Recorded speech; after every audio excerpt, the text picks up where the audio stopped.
ఆ దేవుడు మనందరితో మాట్లాడతాడు. మనుషులు మాట్లాడిన అనేకమైన విషయాలు అలా గాలిలో కలిసిపోతాయి, కానీ దేవుడు మాట్లాడే ప్రతి మాట అది ఖచ్చితంగా కార్యం చేస్తుంది. ఒకవేళ ఇప్పుడు మనం లెక్క చేయకపోవచ్చు దేవుడి మాటను వింటున్నప్పుడు అనుకూలమైన స్థితిలో, కానీ ఒక కఠినమైన స్థితి వచ్చినప్పుడు ఖచ్చితంగా ఆ వాక్యాన్ని దేవుడు జ్ఞాపకం చేస్తాడు.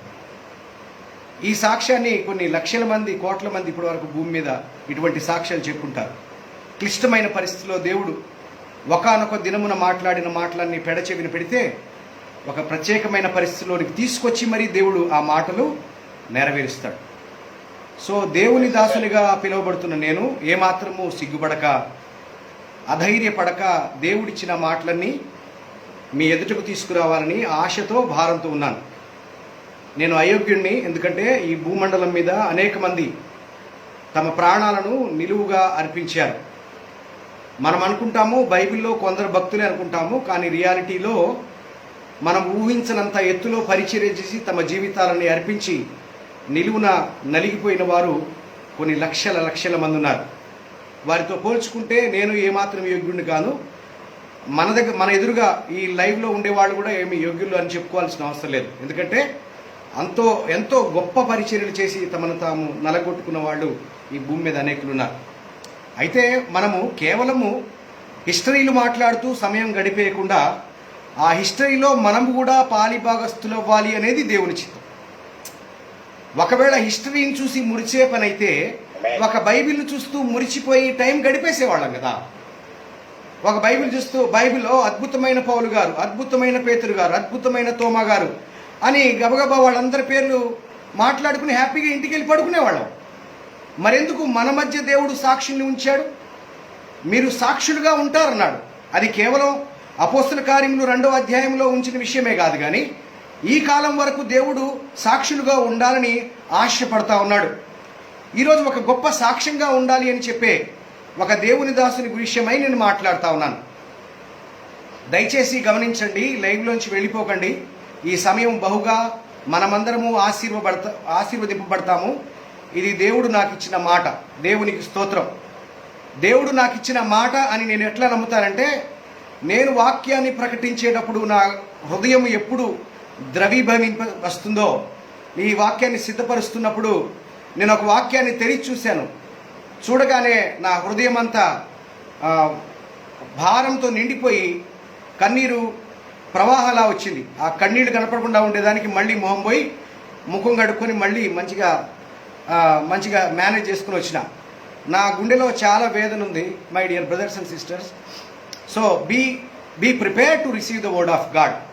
ఏ మనిషియో, ఎవరో మిషనరీయో, ఏ దైవజనుడో మాట్లాడుతున్నాడు, ఏదో ఒక అనుభవజ్ఞుడు మాట్లాడుతున్నాడు అనే ఉద్దేశంతో కాక, దేవుడే నాతో మాట్లాడుతున్నాడు అనే ఒక నిశ్చయతతో మనము ఈ వాక్యాన్ని విందాం. మొదటి తిమోతికి రాసిన పత్రిక 4వ అధ్యాయము 10 నుంచి 16 వచనాలు నేను చదువుతున్నాను. మొదటి తిమోతి 4వ అధ్యాయము 10 నుంచి 16 వచనాలు. మనుషులందరికీ రక్షకుడును, మరి విశేషంగా విశ్వాసులకు రక్షకుడైన జీవము గల దేవుని యందు మనము నిరీక్షించుచున్నాము గనుక ఇందు నిమిత్తము ప్రయాసముతో పాటుపడుచున్నాము. దయచేసి మీరు అండర్లైన్ చేసుకోండి. ప్రయాసముతో అందరూ చెప్తారు మేము నిరీక్షణ కలిగి ఉన్నామండి అని చెప్తారు, కానీ సెకండ్ హాఫ్ మాయమైపోతుంది, ఎక్కడికి పోతుందో అర్థం కాదు. మేము నిరీక్షణ కలిగిన ప్రజలమండి అని చెప్తారు, కానీ ప్రయాస చాలామంది జీవితాల్లో కనపడదు. ఇక్కడ వాక్యం వింటున్న వారి జీవితాల్లో కనబడట్లేదని నేను మాట్లాడట్లేదు, కానీ ఎవరి జీవితాలలో నిజముగా ప్రయాస కనబడట్లేదో వారి గురించే దేవుడు మాట్లాడుతున్నాడు. దేవునికి స్తోత్రం. అందుకే హృదయంలో నొచ్చుకోవాల్సిన బాధ లేదు. ఈ దైవజనుడు ఏంటి నన్ను ఇలా అంటున్నాడు, ఏంటి ఇంత కఠినంగా మాట్లాడాడు. యేసు ప్రభు వారు కూడా మొహమాటం లేకుండా దేవుని వాక్యాన్ని బోధించాడట. నీవు ఎవరిని లెక్క చేయని వాడవనియు, నీవు మోమాటంగా సత్యమును బోధించు వాడవని నేను ఎరుగుదుమని తన అపోజిషన్ పార్టీ వాళ్ళే యేసు ప్రభు గురించి మాట్లాడడం జరిగింది. So my dear brothers and sisters, ఈరోజు తిమోతికి రాసిన పత్రికను మనం ధ్యానిస్తుండగా మనం నిరీక్షణ ఉంచుచున్నాము గనుక ఇందు నిమిత్తము ప్రయాసముతో పాటుపడుచున్నాము. ఈ సంగతులను ఆజ్ఞాపించి బోధించుము. నీ యవనమును బట్టి ఎవడునూ నిన్ను తృణీకరింపనీయకము. మాటలోను, ప్రవర్తనలోను, ప్రేమలోను, విశ్వాసములోను, పవిత్రతలోను విశ్వాసులకు మాదిరిగా ఉండుము. నేను వచ్చే వరకు చదువుటయందును, హెచ్చరించుటయందును, బోధించుటయందును జాగ్రత్త పడుము.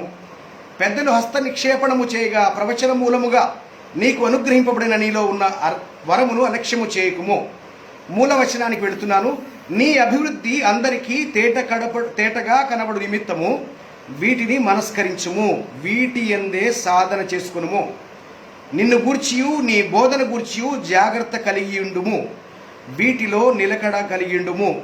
నీవిలాగు చేసి నిన్నును నీ బోధ వినువారిని రక్షించుకుందువు. అసలు ఎంత లోతుగా మాట్లాడుతున్నాడు.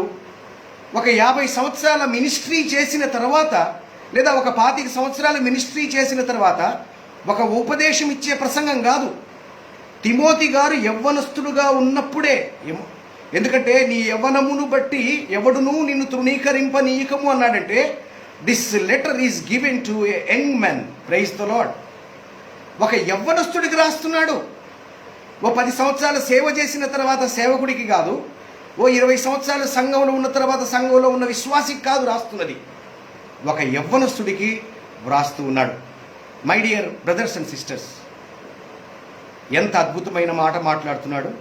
నీ అభివృద్ధి అందరికీ తేటగా కనపడు నిమిత్తము, నీ అభివృద్ధి అందరికీ తేటగా కనపడు నిమిత్తము వీటిని మనస్కరించుము, వీటి ఎందే సాధనము చేసుకునుము. వేరేది అవసరం లేదా? మన అభివృద్ధి కనపడాలంటే వీటి ఎందే సాధనము చేసుకోవాలి. నాకు మంచి వయసు ఉంది, 40 సంవత్సరాలు ఉంది కదా, 50 సంవత్సరాలు ఉంది కదా, ఇది యవ్వనస్తుల మాట కదా అని మనం దీన్ని పక్కన పడేయాల్సిన అవసరంలా. ఇది తిమోతి గారికి చెప్పిన మాటే, యంగ్ పీపుల్కి సంబంధం లేదు నేను అని చెప్పుకోవాల్సిన అవసరంలా. ఇది నాకు 40 సంవత్సరాలు అయినా నాకు కూడా వర్తిస్తుందని నేను రిసీవ్ చేసుకున్నాను. నేను ఎప్పుడు అందరికీ ఏం చెప్తా అంటే, అందరూ నన్ను విమర్శించేలాగా నా బ్రతుకు బయటపడాలట. ఎందుకంటే అందరూ నన్ను ఎప్పుడు పొగుడుతారో అప్పుడు నిజంగా నేను తొలగిపోయేదానికి అవకాశం ఉంది. మనుషులు మిమ్మల్ని కొనియాడినప్పుడు మీకు శ్రమ అన్నాడు. దేవునికి స్తోత్రం కలుగును కాక. మనుషులు నిన్ను కొనియాడినప్పుడు మీకు శ్రమ. నన్ను నా బిడ్డను అడగాలి, ఏంటి పాప నువ్వు అందరికీ ప్రసంగాలు బాగా చేస్తావు కదా, ఇంట్లో ఎందుకు నువ్వు ప్రార్థన చేయట్లేదు? నువ్వు జనాలకు బాగా బోధిస్తావు కదా నాన్న, నువ్వెందుకు ఇలా చేస్తున్నావు? తెల్లవారుజామున ప్రార్థన చేయమని నువ్వు ప్రసంగించావు కదా, నువ్వెందుకు తెల్లవారుజామున లేవమని నేను నా కుటుంబంతో కౌంటర్ చేయబడాలి. నేను నా సంఘస్థులతో కౌంటర్ చేయబడాలి. నా సేవకులతో, నా దైవజనుడితో నేను కౌంటర్ చేయబడాలి.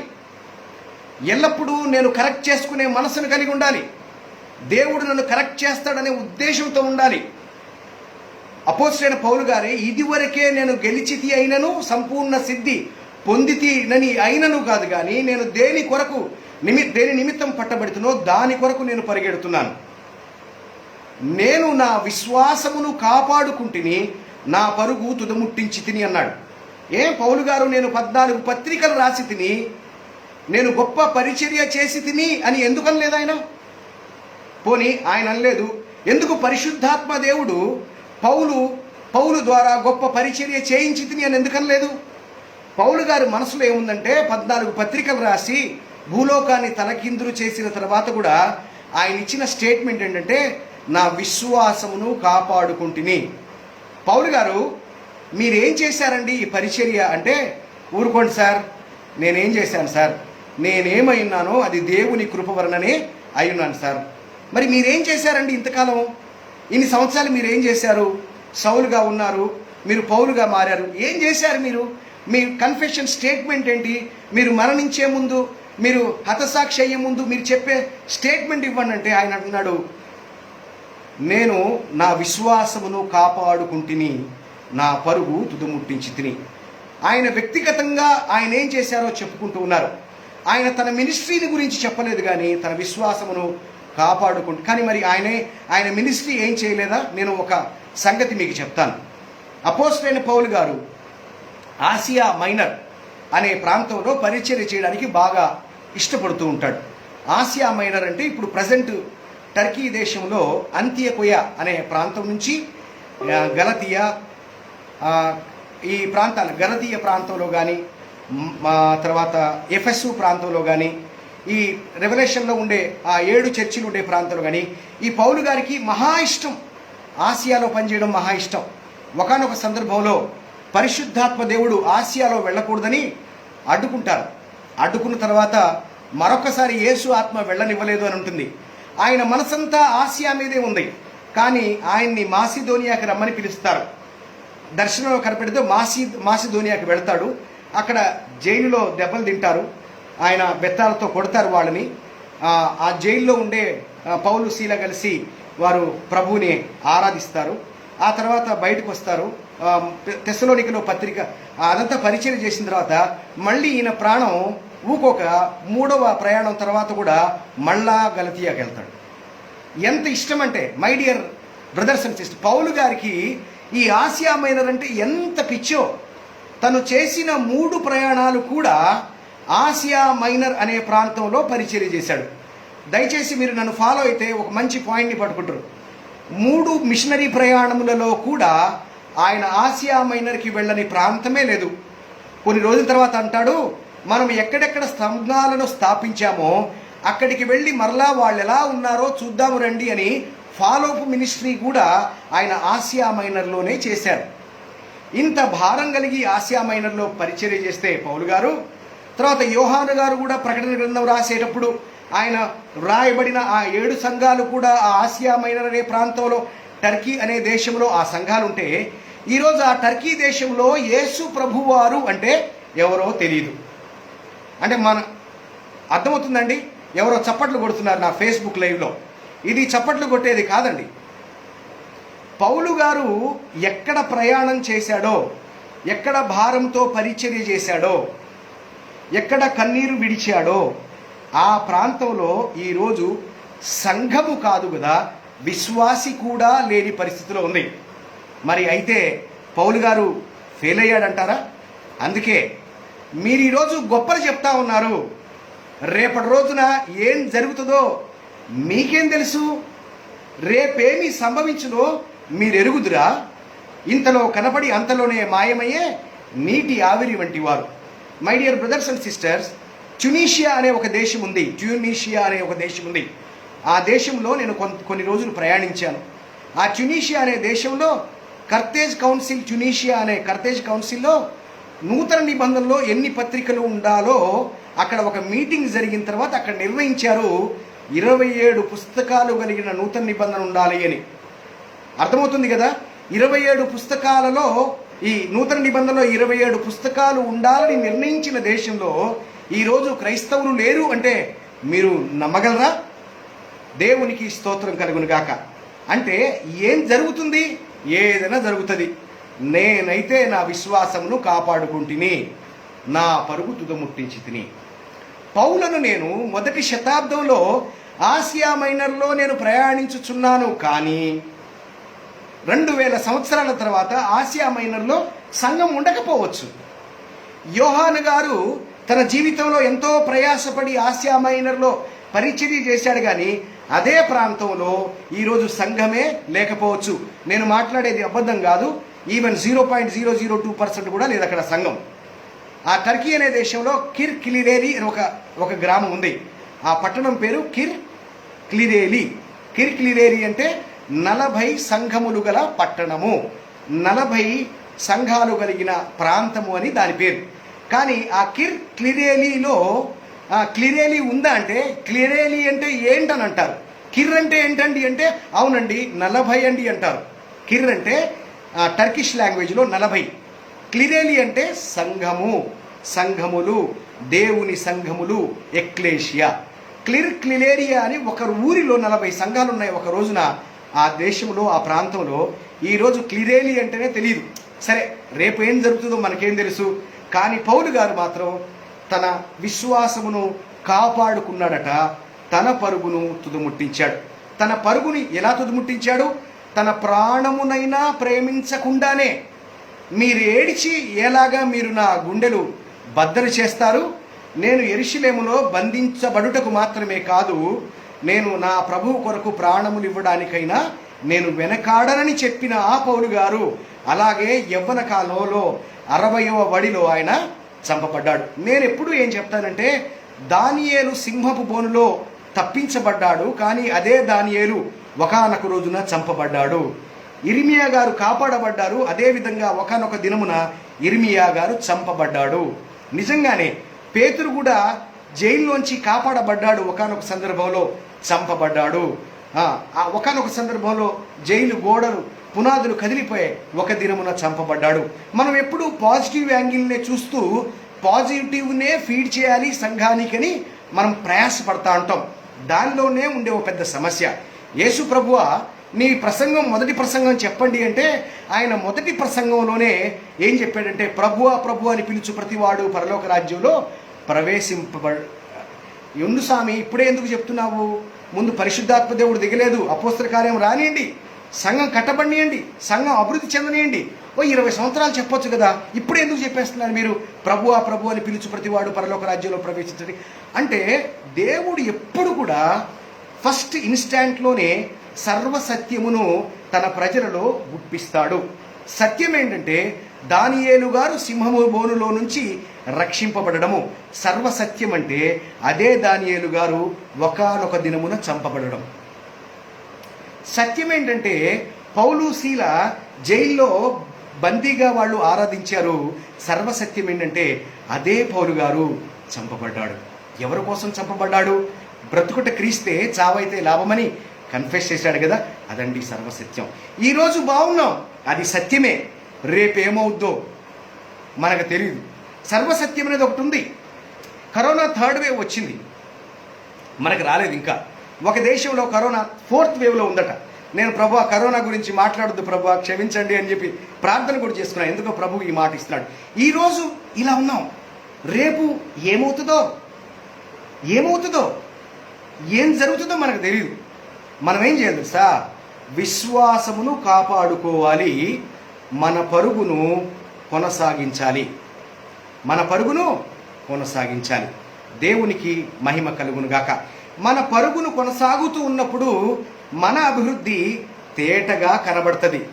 యవ్వనస్తుడైన తిమోతి గారికి ఈ పౌలు గారు, నాన్న నేను ఇంకా ఇప్పుడే కదన్నా యవ్వనస్తుడిని, నన్నేంది ఇంత తొందర పెడతా ఉన్నారు, కొంచెం తెల్ల జుట్టు రానియండి, ఎట్లాగో తెల్ల జుట్టు వస్తుందిగా, ఎలాగో పెద్దోడిని అవుతా కదా, ఎందుకు ఇప్పుడే నేను యవ్వనస్తుడిగా ఉండగానే ఇప్పుడే నాకు మీద పెద్ద పెద్ద భారాలు వేస్తున్నారు? వామ్మో, నేను మాదిరిగా ఉండాలా? నా వల్ల ఏడైద్ది స్వామి, నా వల్ల ఏడవద్ది? నన్ను తృణీకరించొద్దా? నేను మాటలో బాగుండాలా, ప్రవర్తనలో బాగుండాలా, ప్రేమలో బాగుండాలా, విశ్వాసంలో బాగుండాలా, పవిత్రలో బాగుండాలా, అన్ని మాదిరిలు ఎట్లా చేస్తా స్వామి? ఇంతలో నేను యవ్వనస్తుడిగానే ఉండే మళ్ళీ నేను చదవాలంట, హెచ్చరించాలంట, బోధించాలంట. నేను యవ్వనస్తున్నండి, నేను ఎడ బోధిస్తాను సార్. మా ఊర్లో ఒక రెవరెండ్ గారు ఉన్నారు, ఆయనకి ఇవ్వండి సార్. నన్ను బోధించమంటారేంటి మీరు? నేను తిప్పి కొడితే 25 సంవత్సరాలు కూడా లేవు, 20 సంవత్సరాలు కూడా లేవు, నన్ను హెచ్చరించమంటారేంటండి? నేను యవ్వనస్తుడిని, ఇంకా నేను ఏమైనా హెచ్చరిస్తే ఏమన్నా ఉందా? నా ఎదురుగా 35 సంవత్సరాల వాళ్ళు, 40 సంవత్సరాల వాళ్ళు, 60 సంవత్సరాల వాళ్ళు, పెద్ద పెద్దోళ్ళు ఉంటారండి. వాళ్ళని నేను ఎలా హెచ్చరించగలుగుతాను? పౌలు గారు మీకేమైనా అర్థమవుతుందా మాట్లాడేది? లేదు నాన్న, లేదు. నా కుమారుడు అయితే నేను నా బోధని, నా ఉపదేశమును నీవు అంగీకరించు. నీవు నా కుమారుడు అయితే నేను చెప్పేదాన్ని నువ్వు పాటించు.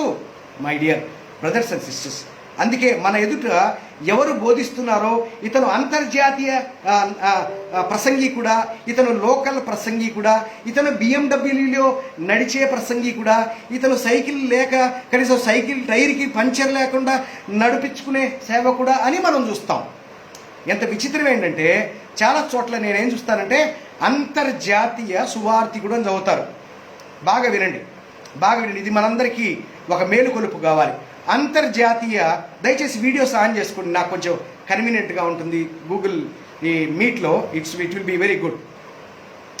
అంతర్జాతీయ సువార్థికుడు అంటే ఏంటండి? అంతర్జాతీయ సువార్త, బాగా ఆలోచించండి. అంతర్జాతీయ క్రికెట్ అంటే ఏంటి? అంతర్జాతీయ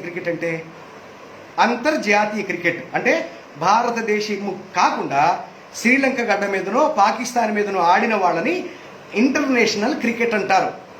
లోకల్ క్రికెటర్కి ఇంటర్నేషనల్ క్రికెటర్కి రెమ్యునరేషన్ చాలా తేడా ఉంటుంది.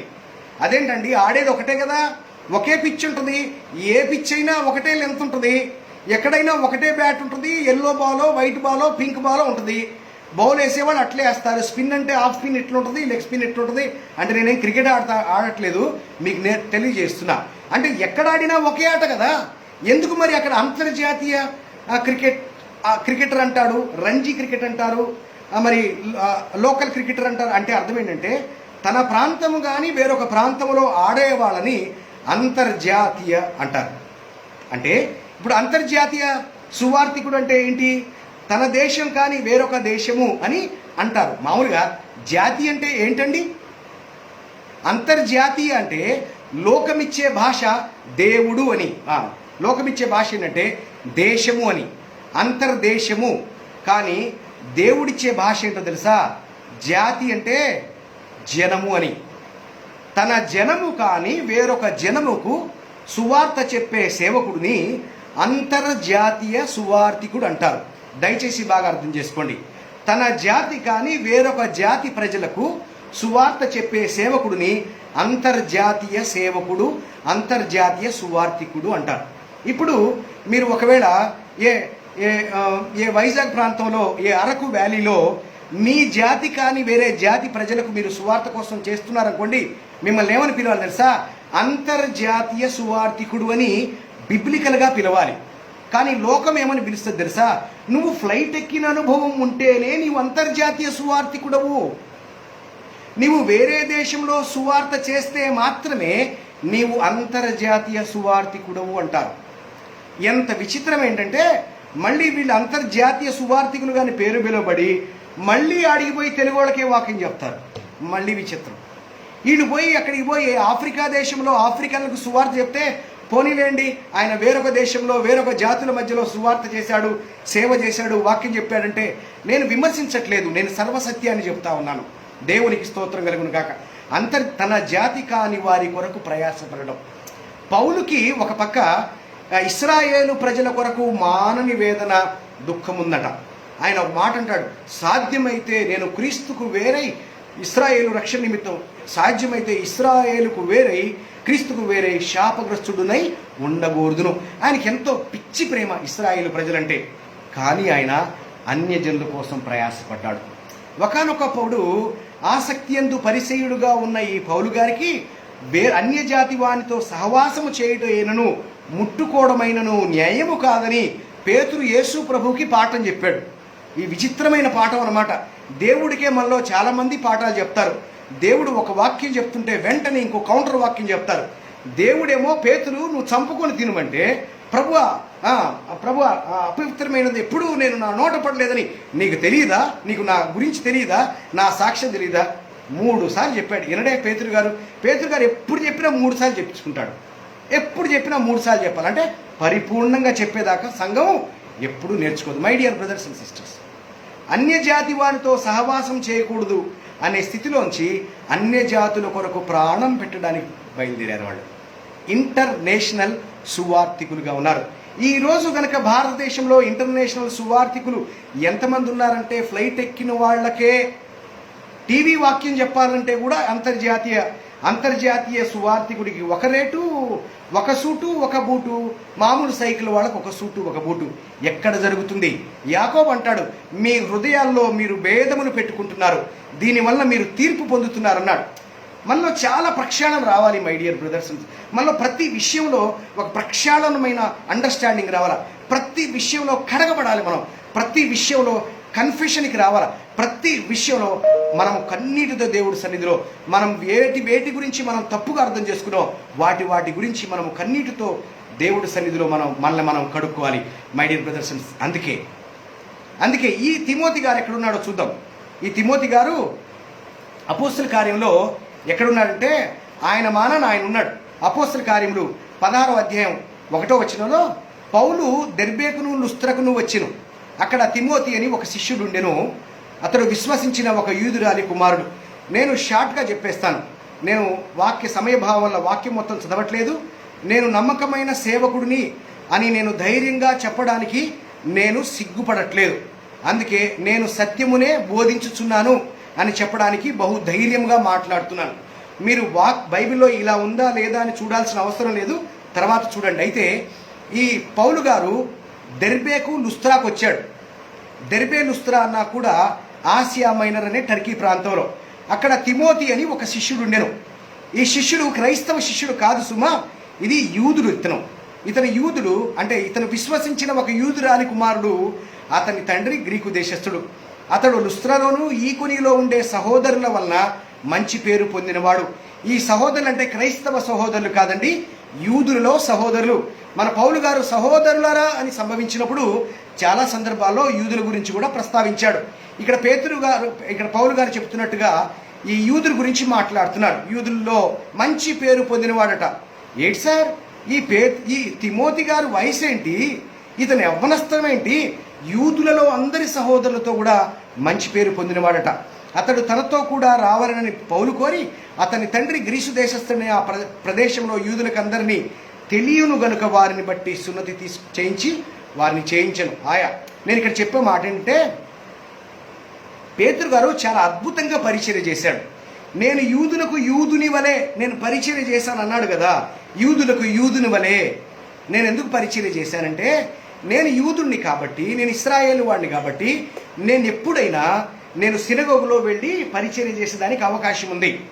కానీ ఒక అన్యజనుడు లేదా గ్రీసు దేశస్థుడు ఎవరైనా సినగోకు వచ్చాడంటే వీపు బగలు కొడతారు. ఎవరు? యూదులు. కాబట్టి ఇతను ఏం చేశారంటే, అక్కడ ఆ లుస్త్రా అనే ప్రాంతంలో తిమోతి అనే శిష్యుని పట్టుకుని తనతో రావాలని ఒక రకంగా బలవంతం చేశాడు. ఒక రకంగా కోరాడు పౌలు గారు. ఆ యవనస్తుడు ఏమనాలి, అయ్యా నాకు ఇంకా టైం రాలేదయ్యా, నేను ఇంకా యవనస్తుడు, నన్ను కొంచెం ఎంజాయ్ చేయని లే. పౌలు గారు పిలిచిన వెంటనే చూడండి, యేసు ప్రభు అయినా పిలిచేది, పౌలు గారు పిలవలేదంటారా? దేవునికి స్తోత్రం కలుగును గాక.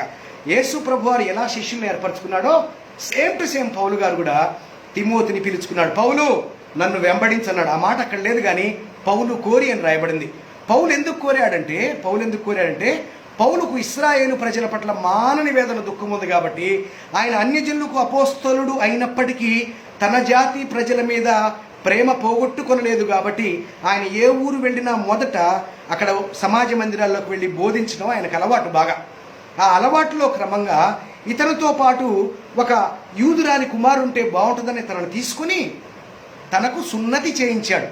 అరే, సున్నతి అవసరం లేదని బోధించిన పౌలే సున్నతి ఎందుకు చేయించాడు అంటే, యూదుని వలె ఉండడం కొరకు. ఇతను ఆల్రెడీ యూదురాలి తల్లి గ్రీసు దేశస్థుడు కుమారుడు కాబట్టి, ఒకవేళ ఇతను గ్రీసు దేశస్థుడు తండ్రి కాబట్టి, ఒకవేళ ఇతను సమాజ మందిరానికి వచ్చినట్టు తెలిస్తే అక్కడ యూదులు ఇబ్బంది పెడతారని ఈ తిమోతిని తీసుకుని సున్నతి కూడా చేయించి ఈ తిమోతిని పరిచర్యలో బహుబలంగా వాడుకున్నాడు. ఎంత బలంగా వాడుకున్నాడంటే, ఒకానొక సందర్భంలో అపోస్తల కార్యములు 17వ అధ్యాయంలో అతనికి శ్రమ కలిగితే శీలా తిమోతి అక్కడే ఉండిపోయారు, పౌలు మాత్రం ముందుకెళ్ళాడు. అందుకే అపోస్తల కార్యం 17:15లో పౌలును సాగనంప వెళ్ళిన వారు అతన్ని ఎథెన్సు పట్టణంలో తోడుకొని వచ్చి శీలయు తిమోతి సాధ్యమైనంత శీఘ్రంగా అతనికి రావాలని బయలుదేరుతారు. నిజంగా అపోస్తల కార్యం 18:5లో శీలయు తిమోతి మాసిదోన నుంచి వచ్చి పౌలు వాక్యము బోధించుటేందు ఆతురత గలవాడై యేసే క్రీస్తుని యూదులకు దృఢముగా సాక్ష్యం ఇచ్చాడు. ఏంటండి అసలు తిమోతిని చూసి టెన్షన్ అయిపోవడం ఏంటి? ఒకసారి ఈ వాక్యాన్ని చదవండి దయచేసి ఎవరైనా. అపోస్తల కార్యములు 18వ అధ్యాయము 5వ వచనం. అపోస్తల కార్యములు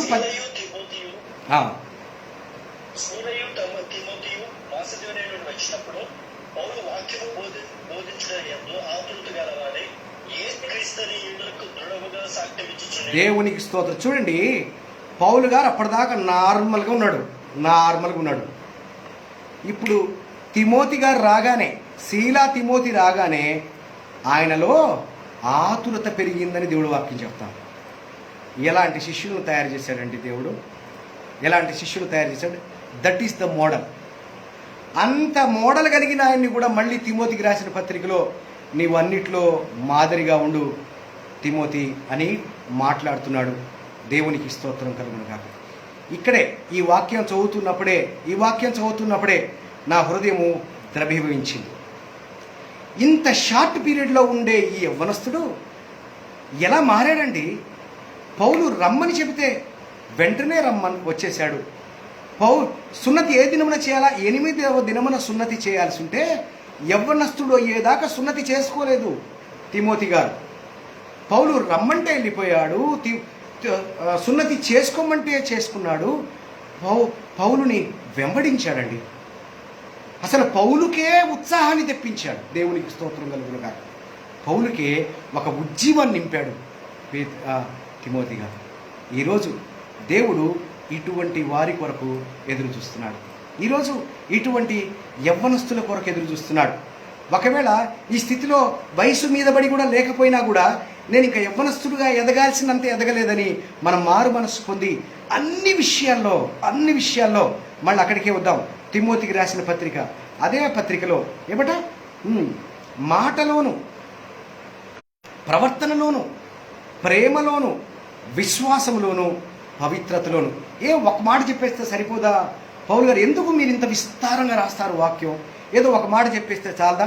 మేము ఎట చదువుతున్నాం? ప్రతిరోజు క్యాలెండర్లో ఒక ముక్క చదువుకుని బోట్ల పొద్దున్న లేవగానే అలా క్యాలెండర్ ఓపెన్ చేసి ఒక వాగ్దానం తీసుకొని రోజంతా గడపట్ల. మీరెందుకండి ఒకే విషయాన్ని 1, 2 సార్లు 5 సార్లు ఎందుకు రాస్తారంటే ఆయన భారం. నేను వెడలిపోయిన తర్వాత క్రూరమైన తోడేళ్లు మీలో ప్రవేశించునని నేను ఎరుగుదును. అవి మందను కనికరింపవు. అవి తమ శిష్యులను తమతో వెంట ఈడ్చుకొని పోవాలని వంకరు మాటలు పలుకు మనుషులు మీలే నుండే బయలుదేరుతానని నేను భయపడుతున్నాను. అపోస్తలుడైన పౌలు గారు భయపడింది 3 సందర్భాల్లో. అపోస్తలుడైన పౌలు గారు భయపడింది 3 సందర్భాల్లో. ఒకటేమో సర్పము తన కుయుక్తి చేత హవ్వను మోసపరచబడినట్లు క్రీస్తు ఎడల ఉన్న సరళత నుండి పవిత్రత నుండి ఎట్లయినను తొలగిపోవునేమోనని నేను భయపడుతున్నాను. పౌలు గారికి కూడా భయం ఉందండి. తను ఇంతగా పరిచర్య చేస్తున్నాడు కదా, రేపు పరిచర్య ఏం జరగబోతుందో అని ఆ విషయంలో తనకు భయంగా ఉంది. ఏమైపోతుందో, సంఘము ఏమైపోతుందో, విశ్వాసులు ఏమైపోతారో. విశ్వాసులు అనుకూలంగా ఉన్నప్పుడు బాగుంటారు, అనుకూలం ఉన్నప్పుడు బాగుంటారు. కరోనా పాజిటివ్ అనండి, ఇతరులో అపరిచితుడు బయలుదేరతాడు. నిన్నటిదాకా గొప్ప గొప్ప ప్రసంగాలు చేశాడు. నిన్నటిదాకా యుద్ధము యెహోవాదే అన్నాడు. నిన్నటిదాకా అదన్నాడు, ఇదన్నాడు, యేసు రక్తము స్వస్థపరుస్తుందని గొప్ప గొప్ప ప్రసంగాలు చేశాడు. టైం రాగానే గోపిలాగా గోడ మీద పిల్లిలాగా మారిపోయాడు. అనుకూలం ఉన్నప్పుడు అందరూ పెద్ద పెద్ద ప్రసంగాలు చేస్తారు. శ్రమలోనే మనం నిలబడాలి. దేవునికి స్తోత్రం కలుగునుగాక. దేవుడు మన కన్నుని ఎంత ధన్యత చేశాడంటే ఈ శ్రమ కాలంలో దేవుడు మనల్ని పుట్టించాడు, పెంచుతున్నాడు, అభివృద్ధి పరుస్తున్నాడు. ఆయన ఏమన్నాడంటే ఎందరో చూడాలనుకున్నారట. యేసయ్య వస్తాడని 2000 సంవత్సరాలుగా చూస్తూ ఉన్నారు. యేసయ్యతో రావా యేసయ్య అని పాడుకున్నారు. కానీ మనకు దేవుడు అవకాశం ఇచ్చాడు. చివరి దినాల్లో, చివరి మజిల్లో మనం ఉన్నాం. మీరు ఎంతైనా చెప్పండి, మనం చాలా ఎండ్ టైంలో ఉన్నాం. భయంకరమైన దుర్దినాలలోకి రాబోతున్నాం. అంత్య దినములు, అపాయకరమైన కాలములు అన్నాడు కదా. ఆ అపారకయమైన కాలములను మనము ఇప్పుడు సంఘము సిద్ధపరచబడాలి. సంఘము సిద్ధపరచబడాలి, సేవకులు సిద్ధపరచబడాలి, నాయకులు సిద్ధపరచబడాలి. ప్రతి వాక్యమును తమ జీవితములో నెరవేర్చాలని కింద ఈ గిన్నెలు పట్టుకొని ఆ గిన్నెల్లో కన్నీళ్లు గారిస్తే ఆ గిన్నె నిండిపోవాలి. ఫేస్బుక్ లైవ్ లీయడానికి కాదు, దేవునికి చూపించడానికి.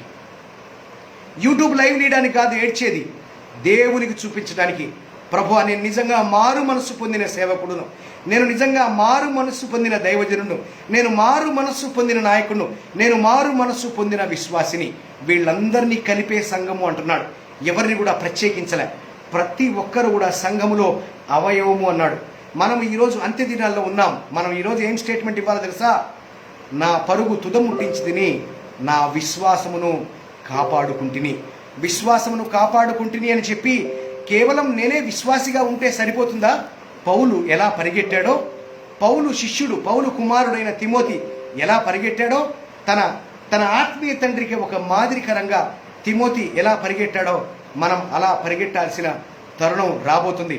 పరిగెట్టకపోయినా పరిగెట్టిస్తాడు. ఇది దేవుని వాగ్దానం, నా ద్వారా మాట్లాడుతున్న వాగ్దానం. మీరు పరిగెట్టకపోయినా పరిగెట్టిస్తాడు. మోకాళ్ళ నొప్పన్నా పరిగెట్టిస్తాడు. ఆయనేంటో చూపించబోతున్నాడు అందరికీ. ఆయనేంటో చూపించబోతున్నాడు. వేషధారులందరికీ, నాటకాలు ఆడే వాళ్ళందరికీ, ఎవరున్నారు నాకు తెలియదు, దేవునికి స్తోత్రం, అందులో నేనున్నా, నాకు కూడా అందరినీ కూడా పరిగెట్టింపజేయబోతున్నాడు దేవుడు. దేవునికి స్తోత్రం కలుగును గాక. అందుకే యథార్థవంతులవ్వాల్సిన తరుణం వచ్చింది. విశ్వాసములోను, మాటలోను, ప్రవర్తనలోను, ప్రేమలోను, పవిత్రతలోను విశ్వాసులకు ఒకరికి ఒకరు మాదిరిగా ఉండవలసిన సమయం వచ్చింది. నేను ఈ మాట కూడా చెప్పాలనుకున్నాను. ఒక పార్టీలో పనిచేస్తున్న వాళ్ళు టీవీలో వచ్చి తను ఏ పార్టీ ద్వారా ఎన్నుకోబడ్డాడో ఆ పార్టీకే వ్యతిరేకంగా మాట్లాడితే మన పడేసి కుమ్మేశారట. ఎక్కడో మనం న్యూస్లో విన్నాం. ఎందుకని? నువ్వు నా పార్టీ ద్వారా గెలిచి నాకు వ్యతిరేకంగా మాట్లాడతావా? ఎన్ని గుండెలు నీకు? నువ్వెవరైనా సరే నీకు పడాల్సిందే అని డిసైడ్ చేసి, అంటే ఒక పార్టీ వాడు తన పార్టీ కాకుండా వేరే పార్టీకి కొమ్ము కాస్తే ఊరుకునేది లేదు. అటువంటిది క్రైస్తవులైన మనము ఈ లోకం కొరకు ఎలా పరిగెడుతున్నాం చెప్పండి? క్రైస్తవ పార్టీకి సంబంధించిన మనము, దేవుని వాక్యములకు సంబంధించిన మనము ఈ లోకం కోసం ఎలా పరిగెడుతున్నారు చెప్పండి? అదే అన్నాడు కదా, మనము ప్రయాసపడుతున్నాము, మనము నిరీక్షణ కలిగి ఉంచుచున్నాము గనుక ఇందు నిమిత్తము ప్రయాసముతో పోరాడుచున్నాము. మన ప్రయాస దేవుని రాజ్యం కొరకేనా? దేవునికి స్తోత్రం కలుగును గాక. మన ప్రయాస నిజంగా దేవుని రాజ్యం కోసమేనా? మన ప్రయాస దేవుని కింగ్డమ్ కొరకేనా? మన ప్రయాస దేవుని పార్టీ కొరకేనా? లేదా మధ్య మధ్యలోనే వెనక చేరి సీక్రెట్గా వేరే పార్టీతో పనిచేస్తా ఉన్నాం? అబ్రహాం గారు నాకు మంచి అవకాశం ఇచ్చారు. దేవునికి స్తోత్రం. నాకు ఇక్కడ ఎవరు తెలిసిన లేరు కాబట్టి నేను నేరుగా వాక్యం చెప్పవచ్చు. మళ్ళీ అబ్రహాం గారిని మీరేం అనబాకండి, ఎందుకంటే ఇక్కడ ఎవరున్నారో ఆయనకు కూడా నాకు పరిచయం ఉన్నట్టు వారికి కూడా తెలియదు. అందుకే నేను నిర్మోహమాటంగా ఎందుకంటే ఇట్లా మాట్లాడించడం మంచిది, దేవుని సంఘానికి చాలా మంచిది. కడిగి మొత్తం పిండి పడేసి మంచిగా దండెం మీద ఆరేసిపోతాడు. ఎప్పుడు పాస్టర్ గారు ఉతికితే మా పాస్టర్ గారు ఉతికారనే కోపం వస్తుంది. అందుకే నాలాంటి ఇవాంజలిస్ట్ని పట్టక రావాలి, పట్టుకొచ్చి మంచిగా సర్ఫెక్సెలు వేసేసి ఉతికి ఆరేసి ఆ దండం మీద పెట్టిపోవాలి. ఎందుకంటే ఈ మిషనరీ, ఈ ఎవాంజలిస్టు నాకు కానుకలు ఇవ్వండి, నా ఇంట ఒక సంఘం ఉంది, నాకు అనాథ ఆశ్రమం ఉంది, నాకు ఇంత పరిచర్య ఉంది, నాకు ఇంత ఉంది, మరి ఇవ్వండి అని అడగరు కదా. అందుకే ధైర్యంగా చెప్పేస్తాడు. దేవునికి స్తోత్రం కలుగునుగా. ఇది మంచిది. ఈరోజు ఒకరి పట్ల ప్రేమ కలిగి, ఒకరి పరిచర్యల పట్ల ఒకరు భారం కలిగి, దేవుని సత్యవాక్యమును సరిగా విభజించి ప్రజలలో నిజమైన మారు మనసు రావడానికి, ప్రభువును వెంబడించడానికి తిమోతిల వలె, తీతు వలె, అపోల్లో వలె, ప్రతి ఒక్కరి వలె, బైబిల్ క్యారెక్టర్ల వలె మన జీవితాలు మారడానికి దేవుడు మనకి ఈ రోజున అవకాశం ఇవ్వబోతున్నాడు. దేవుడు చక్కగా నడిపిస్తున్న విధానం బట్టి దేవునికి మహిమ చెల్లిస్తున్నాడు. అందుకే ఇకనైనా మాటలోను, ప్రవర్తనలోను, ప్రేమలోను, విశ్వాసములోను, పవిత్రతలోను మనము మాదిరిగా ఉండాల్సిన సమయం వచ్చింది. ఆయన వచ్చేంత వరకు చదువుతా ఉండాలా? పరిశుద్ధాత్మతో నింపబడి పరిచర్య చేయుచున్న తిమోతి గారు ఏం చదవమంటున్నాడు? అప్పుడు 27 పుస్తకాల గ్రంథం ఉందా చదవడానికి? చెప్పండి ఒకసారి. తిమోతి గారికి చదవమన్నాడు కదా. నేను వచ్చు వరకు నీవు చదువుట యందు, హెచ్చరించుట యందు, ఇంకా దేని యందు, బోధించుట యందు జాగ్రత్తగా ఉండండి. మనకు చదవడం అంటే ఏంటి? నూతన నిబంధన 27 పుస్తకాల బ్యాడ్జ్ ఎప్పుడు తయారైంది? కౌన్సిల్ ఆఫ్ ట్యూనీషియా, కర్తేజ్ కౌన్సిల్లో 27 పుస్తకాల ఈ నూతన నిబంధన ముద్రింపబడింది. చదవటం ఎందుకు అంటే దేవుని వాక్యాన్ని, అప్పటికి అవైలబుల్ ఉన్న వాక్యాన్ని చదువుతా ఉండు. నువ్వు మొదటి శతాబ్దంలో పరిశుద్ధాత్మలో పరిచర్య చేస్తున్నంత మాత్రంలో నాకన్నీ లైవే వచ్చేస్తున్నాయిలే అని అనుకోవద్దు. మాకు లైవ్ టెలికాస్ట్ ఉంది అని అనుకోవద్దు. మొదటి శతాబ్దంలో పరిశుద్ధాత్మ దేవుడు లేడా? తిమోతి గారిలో పరిశుద్ధాత్మ దేవుడు పనిచేయడం లేదా? తిమోతి గారి మీద పరిశుద్ధాత్మ దేవుడు పనిచేయడం లేదా? మరెందుకు చదవాలా? అదేంటి పౌలు గారు, నేను ఫస్ట్ సెంచరీలో నేనున్నాను, ఫస్ట్ సెంచరీ మినిస్ట్రీలో, పరిశుద్ధాత్మ దేవుని మినిస్ట్రీలో నేను ఉండగా మీరు వాక్యం చదవమంటారేంటండి? రోజుకు ఒకసారి చదవమంటే బాగానే ఉంది. నీవు చదువుట యందు, రెండోది హెచ్చరించుట యందు, మూడవది బోధించుట యందు. ఏంటి నేను చదవాలేటి? చదివితేనే నీవు హెచ్చరించగలవు. ఈరోజు చాలామంది దైవజనులు వాక్యం చదవని దైవజనులు ఉన్నారంటే ఇది అతిశయోక్తి కాదు my dear brothers and sisters. చాలామంది దైవజనులు బైబిల్ చదవని వాళ్ళు, ఎందుకంటే వాళ్ళ సబ్కాన్షియస్ మెమరీలో బోర్డంత బైబిల్ ఉంది. వాళ్ళు ఎక్కడ నిలబడ్డా బైబిల్ చూడకుండా అనర్గళంగా బోధించగలరు, కాబట్టి బైబిల్ చదవరు. తిమోతి, నువ్వు మాత్రం నేను వచ్చేంత వరకు చదువుతా ఉండాలా. నువ్వు చదివితే నీవు ఎవరెవరికి సేవకుడిగా ఉన్నావో వాళ్ళు కూడా చదువుతారు. నువ్వు హెచ్చరిస్తూ ఉండాలా. నీ సంఘంలో వాళ్ళు ఒకరికొకరు కూడా హెచ్చరింప సమర్థ కలిగిన వాళ్ళు ఉండాలా, బోధించాలా. ఎందుకంటే కాలమును బట్టి బోధకులై ఉండవలసి ఉండగా పౌలు గారు చాలా స్ట్రైట్గా చెప్తున్నాడు, మనము చదువుతూ ఉండాలా. అవైలబుల్ దేవుని వాక్యమును ప్రతి దినము చదవాల్సిందే. ఎంత పెద్ద యూనివర్సిటీలో మనం చదువుకున్నా, ఎన్ని డబుల్ పిహెచ్డీలు ఉన్నా, దేవుని వాక్యము సజీవము బలము గలదై రెండంచుల కంటే వాడి అయిన ఖడ్గమైంది ప్రాణాత్మలను కీళ్లను మూలుగును విభాగించున్నంత మటుకు దూరుచు హృదయములోని యొక్క తలంపులలోని మన బ్రతుకును బండారంగా బట్టబయలు చేస్తుందట. నా ప్రయత్నం ఏంటంటే నా ప్రసంగాలు లైవ్లో పెట్టి వినమనేది కాదు నా ప్రయత్నం. బైబిల్ చదవండి అనేది చెప్పడం నా ప్రయత్నం. దేవునికి స్తోత్రం. బైబిల్ చదవాలా, హెచ్చరించాలా, బోధించాలా. ఫస్ట్ సెంచరీలో ఉండే మాదిరి కలిగిన యవ్వనస్తుడికే రమ్మంటే వెనుదిరగకుండా తన తల్లిని తండ్రిని పక్కన పెట్టి పౌలుతో మరీ ప్రయాణిస్తూ దెబ్బలు తింటూ తను పిలిచిన ఆత్మీయ నాయకుడికే మాదిరిగా ఉండి తనను చూడగానే ఆతృత కలిగి పౌలు యేసే క్రీస్తుని సమాజ మందిరాల్లో బోధించడానికి కారణమైన తిమోతి గారే చదువుతూ హెచ్చరిస్తూ బోధిస్తూ ఉండాలంటే మనమే పాటివారం. మన జీవము ఏ పాటిది అన్నాడు. మన జీవము ఏ పాటిది అంటే యాకోబు గారిని కూడా పెట్టుకున్నాడు అందులో. మీ జీవం ఏ పాటికి అనొచ్చు కదా. నేను ఎవరనుకుంటున్నారు? యేసుప్రభు బదర్నండి. నేను యేసుప్రభు బదర్ని. మీరు ఏమనుకుంటున్నారు? యేసుప్రభు వారు పరిచయం చేస్తున్నప్పుడు యోహాను సువార్తలో ప్రవక్త అనేవాళ్ళు ఎవరు రహస్యమున జరిగింపజాలరు, బయటికి వెళ్తారు అంటే యేసుప్రభు వారు ఏమన్నాడు? మీ టైం ఎప్పుడు ఉందయ్యా, మీ టైం ఎప్పుడు రెడీగా ఉంది, నా టైం ఇంకా రాలేదన్నాడు. ఎందుకంటే తన ఇంట్లో వారే ఆయన్ని యేసుప్రభుని అంగీకరించలే. కానీ ఇదే యాకోబు గారు యేసుప్రభు వారు వచ్చి తిరిగి లేచిన తర్వాత, ఆయన వెళ్ళిన తర్వాత సంఘ పెద్ద కూర్చున్నాడు. సంఘ పెద్ద అయినంత మాత్రంలో మీది తినాలి మాది తినాలి అన్నాడు. కానీ మీరు వేరు మేము వేరు అల్లా. మన జీవము ఏ పాటిది అన్నాడు. ఇంతలోనే కనపడి అంతలోనే మాయమయ్యే నీటి ఆవిరి వంటి వారము అన్నాడు. ఎవరైనా అంతే. ఎవరైనా చదవాల్సిందే, ఎవరైనా హెచ్చరించాల్సిందే, ఎవరైనా బోధించాల్సిందే. ఎప్పటి వరకు? నేను వచ్చు వరకు, యేసు వచ్చు వరకు, ప్రభువు వచ్చు వరకు, తను ఎత్తుకొని తీసుకెళ్ళింది వరకు. అందుకే మనం నిరీక్షణ కలిగి ఉన్నాము. కాబట్టి మనము దీని నిమిత్తము ప్రయాసపడుతున్నాం. ప్రయాసల్లో చాలా ఉన్నాయి, బోరుడని ప్రయాసాలు ఉన్నాయి. My dear brothers and sisters, ఈ విస్తారమైన లేఖనం బోధించడానికి 1 గంట సరిపోదు, 1 రాత్రి సరిపోదు, 1 జీవితము సరిపోదు. నన్ను వదిలేస్తే సంవత్సరాలుగా బోధించేస్తానేమో. దేవుడికి స్తోత్రం. అందుకే ఒకరికి ప్రకటించిన తర్వాత నేనే భ్రష్టుడనైపోతానేమోనని పౌలు గారు భయపడ్డాడు.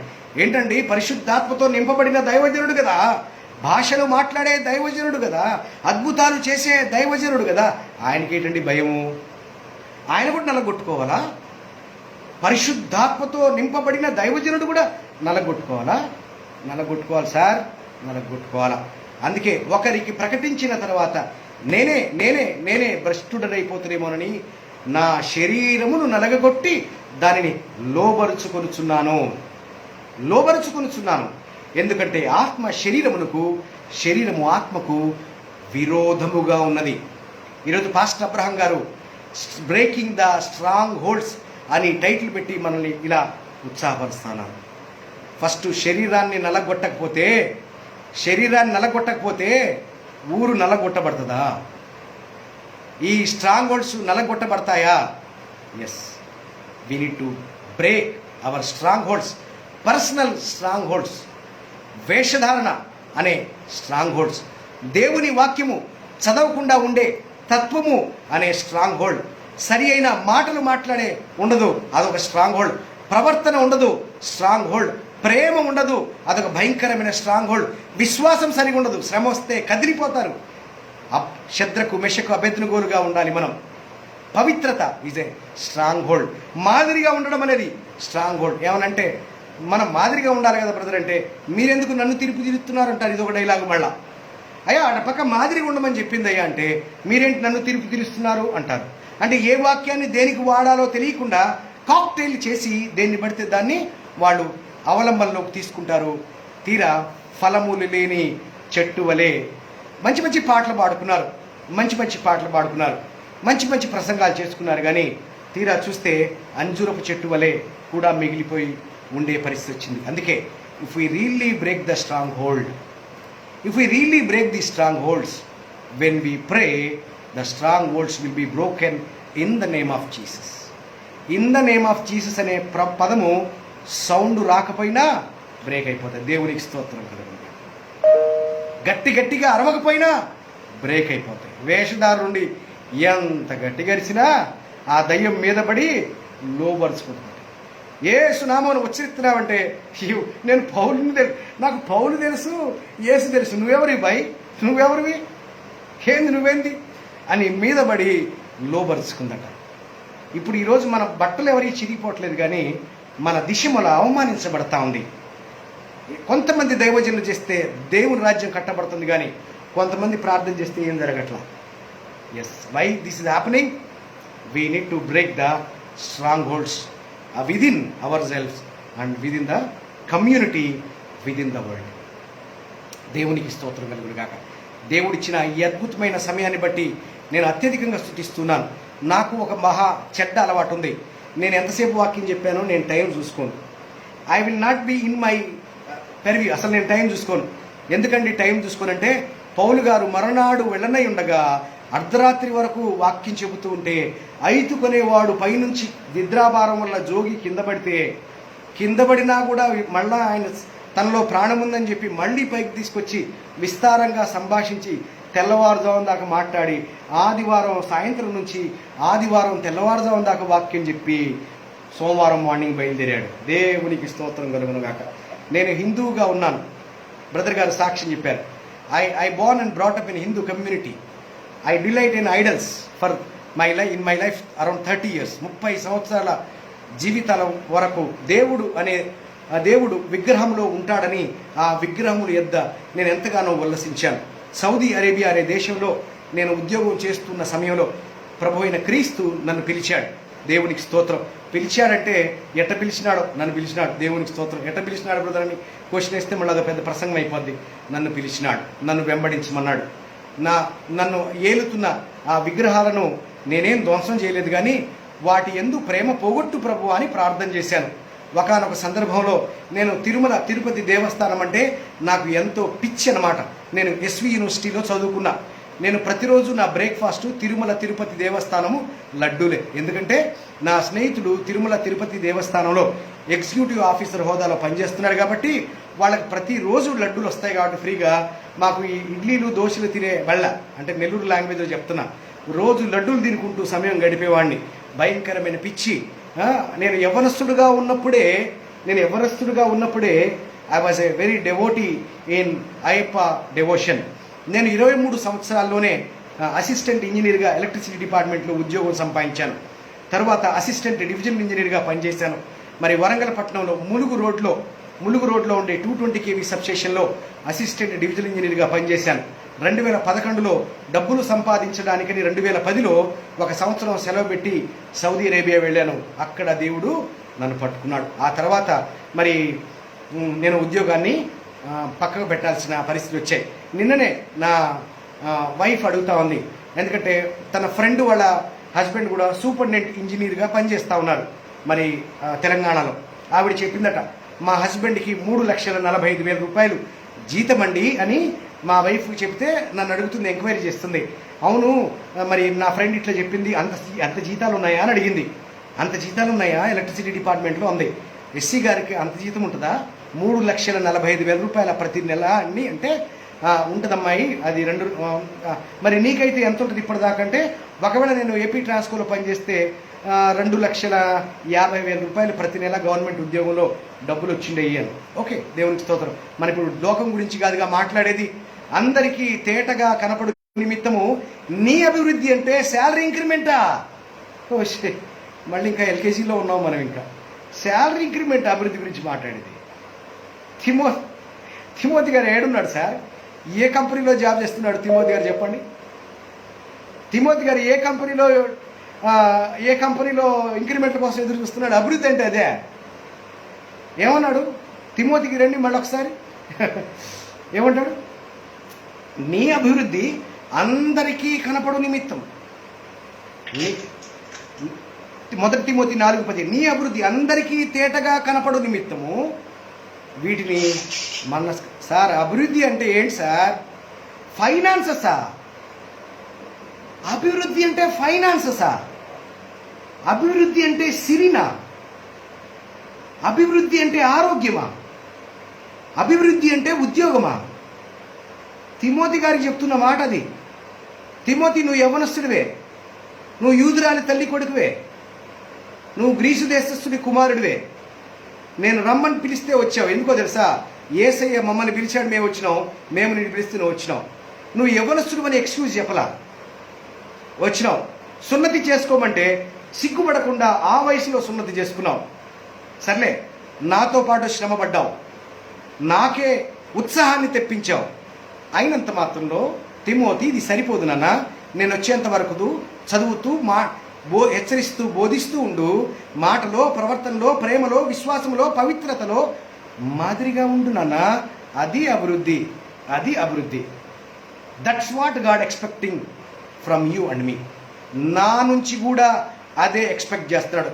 Mister brother Krishna, Holy Spirit God expecting prosperity in these things. Prosperity in these things. నా ప్రియుడా, నీవు అన్ని విషయాలు అభివృద్ధి చెందాలంటే దానికి ఫైనాన్స్గా కనెక్ట్ చేశారు. ఫస్ట్ సెంచరీలో ఫైనాన్స్ ఏడుందండి?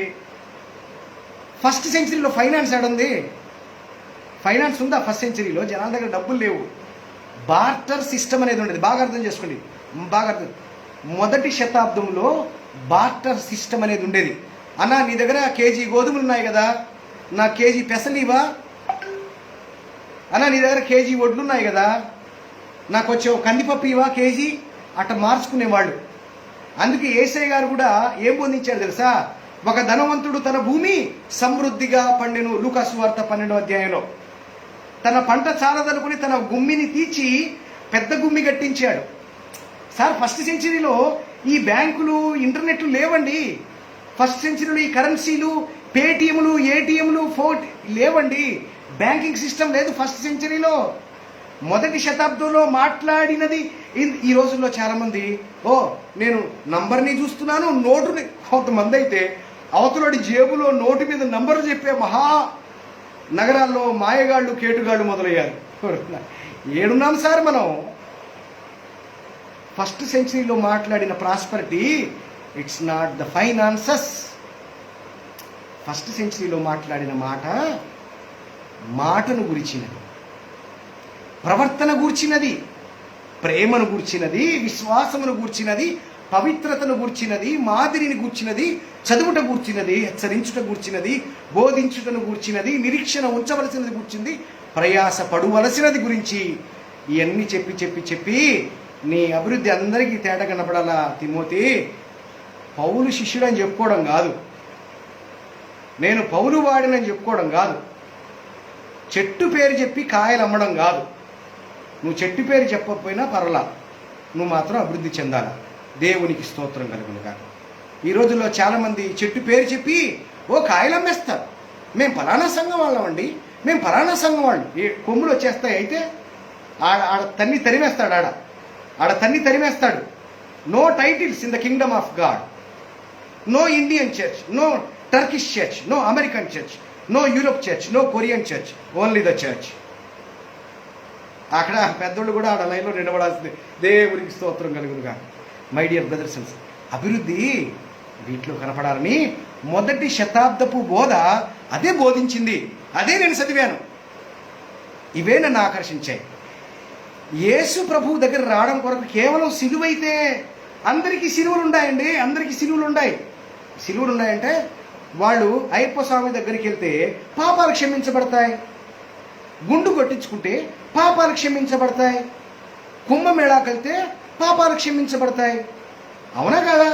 పాపాల కోసం క్షమించబడాలని మనమేనా కోరుకునేది? వాళ్ళు కూడా ఉన్నాయండి. వాళ్ళ దగ్గర కూడా వాళ్ళు కోరుకున్న సిలువలు ఉన్నాయి. వాళ్ళు కోరుకున్న సిలువలు వాళ్ళకు ఉన్నాయి. వాళ్ళ పాప క్షమాపణ మార్గాలు వాళ్ళకు ఉన్నాయనుకుంటున్నారు. సరే, ఆ పంచాయతీ తర్వాత బయటపడుతుంది. కేవలం సిలువే కాదండి, సిలువ వేయించుకున్న ఆ ప్రభువు సర్వసత్యంలో వచ్చి మిమ్మల్ని సర్వసత్యంలో నడిపిస్తాడని చెప్పి ఆ సర్వసత్యంలో నడిపించగలిగే పరిశుద్ధాత్మ దేవుడిని పంపించి వెనకాడిన శిష్యులను పరిశుద్ధాత్మతో నింపి అభిషేకించి వాక్యం ఇచ్చి ప్రయాసిచ్చి పరిచర్యిచ్చి పత్రికలు ఇచ్చి వాక్యం ఇచ్చి చదవమని చెప్పి ఆయన తిరిగి వెళ్ళాడు. నేను వచ్చేదాకా మీరు ఇది చేస్తా ఉన్నాను అన్నాడు. దేవునికి ఇస్తుంది. ఈ విషయాల్లో మనము దినదినము అభివృద్ధి చెందాలి. దినదినము అభివృద్ధి చెందాలి.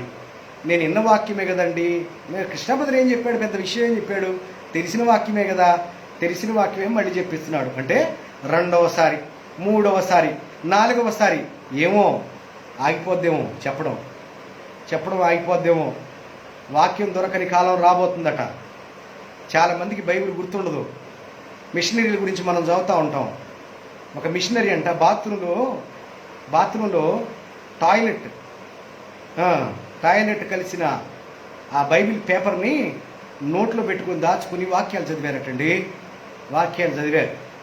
పరిశుద్ధాత్మ దేవుడు లేడా ఆ మిషనరీకి జైల్లో? సార్, వాక్యానికి పరిశుద్ధాత్మకి కనెక్షన్ ఉందండి. దేవునికి స్తోత్రం కలుగును గాక. అందుకే చదవండి అన్నాడు. నేను వచ్చేదాకా చదువుతూ ఉండాలా, హెచ్చరిస్తూ ఉండాలా, బోధిస్తూ ఉండాలా, పవిత్రతలు అన్నిట్లు మళ్ళీ మళ్ళీ చెప్పింది ఎన్నిసార్లు చెప్తాం. అందుకే ఈ 1 తిమోతి 4వ అధ్యాయము 10 నుంచి 16 వరకు ఓ పెద్ద గోడ మీద ఒక పోస్టర్ చేయించి పెట్టుకోవాలా. దేవునికి స్తోత్రం. మనోళ్ళకి బాగా అలవాటు, వాగ్దానాలే ఇష్టం. దేవునికి స్తోత్రం. వాగ్దానాలే పెట్టుకుంటారు. నన్ను అడిగితే చెప్తాను సార్, బైబిల్ అధ్యాయాలు పెట్టుకోవాలా. దేవుడికి స్తోత్రం కలుగును గాక. బైబిల్ అధ్యాయం మొత్తం చదవాలా. సత్యము మన జీవితంలో నింపబడాలా. అప్పుడు ఇప్పుడు ఏమంటాడు, 1 తిమోతి 4:16 ఏమంటాడు సార్, నిన్ను గూర్చియు నీ బోధన గూర్చియు జాగ్రత్త కలిగి ఉండుము, వీటిలో నిలకడగా ఉండుము. నీవు ఇలాగు చేసి నిన్నును నీ బోధన వినువారిని రక్షించుకుందువు. రక్షణ కార్యం అయిపోయింది అంటున్నారు, మళ్ళీ రక్షించుకుందు అంటారంటే ఏంటి? అదేంటి సార్, కలవరి శిలువలో మొదటి శతాబ్దంలో మేము ఈస్టర్ పండుగ చేసుకున్నాం కదా, రక్షింపబడ్డావంటే మళ్ళీ నువ్వు రక్షించుకుందు అంటే నేను ఈ మాట వినకపోతే రక్షించుకోలేనా? మీకు మీరే సమాధానం చెప్పుకోండి. నేనెందుకు చెప్పాలా? మీకు మీరే సమాధానం చెప్పుకోండి. Judgement is very strong.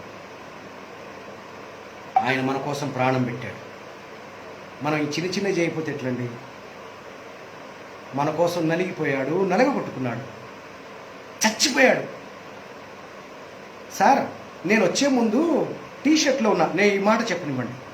నేను వచ్చే ముందు, మీ ముందుకు వచ్చే ముందు టీషర్ట్లో ఉన్నా, బ్లూ కలర్ టీషర్ట్లోనే వాక్యం చెప్తామనుకున్నా.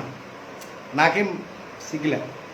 కానీ దేవుడు వాక్యం చెప్తున్నా కదా, కనీసం దేవుడి వాక్యానికైనా కొంచెం గౌరవం ఉండాలి కదా. సర్లే, లోపల షర్ట్ వేసుకో అనుకున్నా. షర్ట్ వేస్తే ఇది ఇస్త్రీ చేయలే. ఎట్లా ఇస్త్రీ చేద్దామంటే వెంటనే నాకు దేవుడు గుర్తు చేశాడు. ఏంటి తెలుసా, మిషనరీలు ఎవరు ఇస్త్రీ షర్ట్లు వేసుకో, దేవుడికి స్తోత్రం. అది గుర్తు చేశాడు. మరి ఇస్త్రీ చేసుకోండి, ఇట్టా అనుకున్నా. ఇట్లా నేను చెప్తున్నా, నేను స్ట్రైట్గా చెప్తాను. ఇట్లా అనుకుని సాఫ్ చేయి. ఇప్పుడు చూస్తే మడతలు కూడా కనపడతాయి. పనికి మాలిన నాకే ఇంత షోయింగే. సర్వలోకానికి అధిపతి అయిన ఆ ప్రభు బట్టలు లేకుండా సిలువ ఎక్కడ ఉంటే ఆలోచించారా? శరీరం మీద బట్టలు కూడా సరిగా ఉన్నాయో లేవండి. యేసు ప్రభువుని సిలువ మీద నుంచి దింపినప్పుడు ఆయన అవయవాలు కూడా చూసుంటారు. సిగ్గుపడలేదు యేసయ్య మన కోసం సిగ్గుపడలేదు. పౌలు గారు, స్వామి నన్ను ఆసియా మైనర్లో జాబ్ చేయని స్వామి అంటే ఆటంకపరిచాడు. మాసిదోనియా రమ్మని ఆయనకు దర్శనం కలిగితే మాసిదోనియా పోయాడు. మాసిదోనియా పోయినాడు కదా అని మంచిగా అనుకుంటే అక్కడేమో పూతోను దయ్యం పట్టిందాన్ని ఎలగొట్టాడు.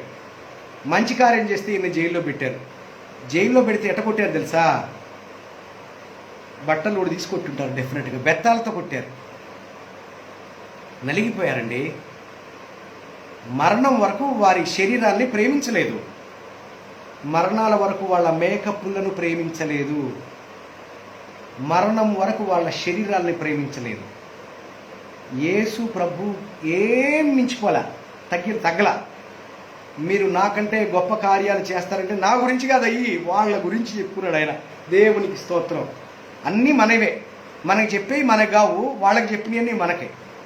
ఆయన కంటే గొప్ప కార్యాలు చేయాలంటే ఆయనలాగా అవసరమైతే శ్రమ పడాలి కదండి, ఆయనలాగా అవసరమైతే సిలువెక్కాలి కదండి, ఆయనలాగా అవసరమైతే హతసాక్షులు అవ్వాలి కదండి, ఆయనలాగా అవసరమైతే ఊహించుకోవాలి కదండి, ఆయనలాగా అవసరమైతే గడ్డం పెరికించుకోవాలి కదండి, ఆయనలాగా అవసరమైతే వీపు పగలగొట్టించుకోవాలి కదండి, ఆయనలాగా అవసరమైతే పేతుల్లాగా సిలువ వేయించుకోవాలి కదండి. దానికోసం కదా మన వ్యవస్థని తయారు చేయాల్సింది. దానికోసం కదా పౌలు గారు తిమోతితో మాట్లాడింది. దానికోసం కదా తిమోతి గారు పౌలుని వెంబడించింది. దీని కొరకు కదా అభివృద్ధి మాట్లాడింది. దీని కొరకు కదా దేవుడు మాట్లాడింది. నేనేం ప్రసంగించానో నేను మళ్ళీ వింటేనే అర్థమవుద్దేమో కానీ దేవుడు ఏదో మీతో గట్టిగా చెప్పినాడు ఈరోజు. దేవునికి స్తోత్రం. ఏదో గట్టిగా చెప్పినాడు. దేవునికి మహిమ. నేను ఎవరెవరు వాక్యం వింటున్నారో కూడా నాకు తెలియదు కాబట్టి నేను బతికిపోయినా. అబ్రహాం గారు నన్నేమనబాకండి ప్లీజ్, నన్నేమనబాకండి. ఇది పరిశుద్ధాత్మ దేవుడు ఇచ్చిన మాట. ప్లీజ్ ఏమనుకోవద్దు, ఏమనొద్దు, తిట్టుకోవద్దు లోపల. నేను చెప్తున్నాను. దేవునికి స్తోత్రం. ఇది దేవుని మాట. సమయము వచ్చేసింది. థర్డ్ వేవ్ వచ్చేస్తుంది. ఫోర్త్ వేవ్ వచ్చేస్తుంది. నాన్న కరోనా వస్తావా? యాడికి పోతా? ఏసై దగ్గరికిగా పోయేది. నేరేటి టెన్షన్ పడేది. అగ్నిలో బొమ్మంటావా? శద్రకు మెషకు అబెద్నెగోలాగా. వాళ్ళు యవనస్తులు కాదా?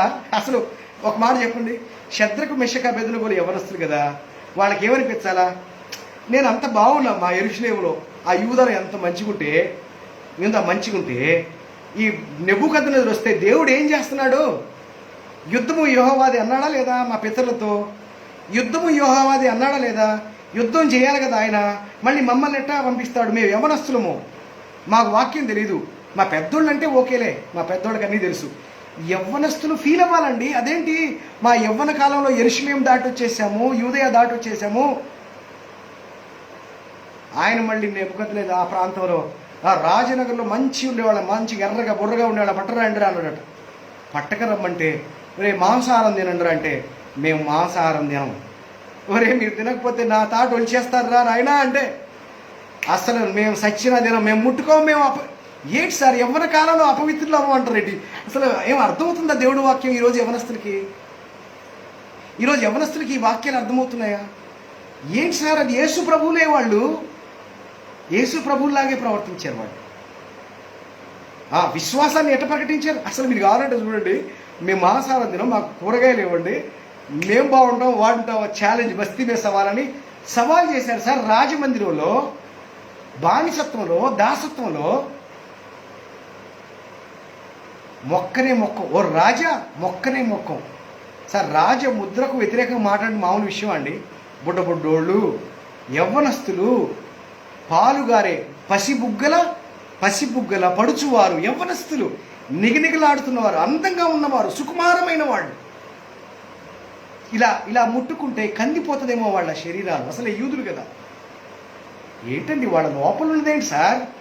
పైది కాదు సార్, పైది కాదండి, పైది కాదు. ఇస్త్రీ సొక్కా లేకపోవచ్చు, సూడు లేకపోవచ్చు, బూటు లేకపోవచ్చు, సైకిల్ లేకపోవచ్చు, సైకిల్ ట్యూబ్ లేకపోవచ్చు, ట్యూబ్లో గాలి లేకపోవచ్చు, కానీ వాళ్ళకి లోపల ఉండాల్సింది ఉంది. పవిత్రత, ప్రవర్తన, విశ్వాసము, వైరాగ్యము. ఏంటి సార్? మా దేవుడు రక్షించుటకు సమర్థుడు. ఒకవేళ ఆయన ప్లాన్ అలా ఉంటే నో ప్రాబ్లం, రక్షించకపోయినా మాకు no problem sir.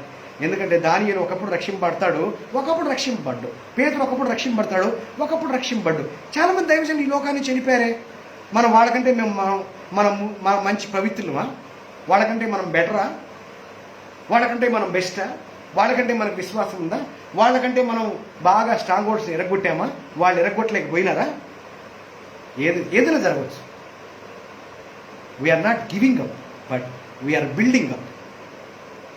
We are not giving up, but we're breaking the strongholds. దేవునికి స్తోత్రం. ఈరోజు మన యవ్వనస్తుల్ని, మన సంఘస్థుల్ని, మన చుట్టుపక్కల వారిని శిష్యులుగా చేయాలి. నేను ఒకటే చెప్తున్నా, శిష్యులుగా అవనంత వరకు ఎన్ని ప్రసంగాలైనా ఆ డబ్బాలో వేయాల్సిందే. శిష్యుడు జీవితంలోనికి అడుగు పెట్టిన తర్వాత మాత్రమే ఈ వాక్యాల అర్థము తెలుస్తుంది. నేను కూడా ఇంకా శిష్యరికంలోనికి రాలేదు, ప్రయాసపడుతున్నాను. నేను శిష్యునిగా మారాలి దేవా, శిష్యునిగా మారాలి. మొదటి శతాబ్దపు శిష్యునిగా మారాలి. నా జీవితం మారాలి, నా ప్రవర్తన మారాలి, నా పవిత్రత మారాలి, నా విశ్వాసం మారాలి, నా మాట మారాలి. నేను చదవాలి, నేను హెచ్చరించాలి, నేను బోధించాలి, నేను నిలకడగా ఉండాలి, నా బోధ నిరాక్షేపమైనదిగా ఉండాలి, నా బోధ విన్న వారిని నేను రక్షించుకోవాలి దేవా. ఎందుకంటే నీవు రక్షకుడవు కాబట్టి, మా పౌలు గారు రక్షించుకొనమన్నాడు కాబట్టి నేను కూడా నా ప్రయాస ద్వారా రక్షింపబడాలి. కానీ నేను చనిపోయే ముందు నేను రక్షించానని చెప్పను, కానీ నా విశ్వాసమును కాపాడుకుంటుంది అని చెప్తాను. నా పరుగు తుదముట్టించింది అని చెప్తాను. మనం ఎంత చేసినా మనకు మిగిలేది మనం పడిన ప్రయాసే అని నేను నమ్ముతాను. మనం పడిన ప్రయాసే అక్కడికి వెళ్ళబోతుంది. దేవునికి స్తోత్రం. మరి విస్తారమైన మాటలో ఒకవేళ ఏదైనా దోషం ఉంటే దేవుడు క్షమించాలి. నా ఉద్దేశము, నా మనసు ఈజ్ ద సేమ్. మనమందరము సంపూర్ణులవ్వాలి. ప్రతి మనిషిని క్రీస్తునందు సంపూర్ణుడిగా చేయవలని ప్రతి మనిషిని మానక నేను బుద్ధి చెప్పితిని. ప్రతి మనుషునికి బుద్ధి చెబుతూ 3.5 సంవత్సరములు రాత్రింబగళ్ళు కన్నీరు విడిచుచు మీ మధ్య నేను ఎలా ప్రవర్తించుచుంటినో మీరు ఎరుగుదురు. ఇవన్నీ దేవుని వాక్యాలు రాయబడ్డాయి. దేవుని వాక్యాన్ని మనం ధరించుకొని మనము అందరము జీవించుదుముగాక. దేవుని ఆత్మతో నింపబడి మనము జీవించుదుముగాక. నేను మీరు. దేవునికి స్తోత్రం. I am giving back this precious time back to our beloved Pastor Abraham Kakleti garu. Thank you for this opportunity. Please remember in your prayers about us. Thank you so much. Praise the Lord. Thank you so much. Thank you. Praise the Lord. Praise the Lord. Dear brothers, praise the Lord. Thank you so much for giving this opportunity to serve you. మీరు ఈ వాక్యాన్ని విని మీరు బలపరచబడ్డారని నేను నమ్ముతూ ఉన్నాను. మీకు మేలు చేయాలని, మీకు మేలు జరగాలని ఆశపడుతూ విత్తిన ఈ వాక్యము మన గుండెలలో నివాసము చేయాలని, మనం ఫలించాలని, అభివృద్ధి పొందాలని యేసు ప్రభు నామములో నేను కాంక్షిస్తూ ప్రార్థన చేస్తున్నాను. దేవునికే మహిమ కలుగునుగాక. హల్లెలూయా.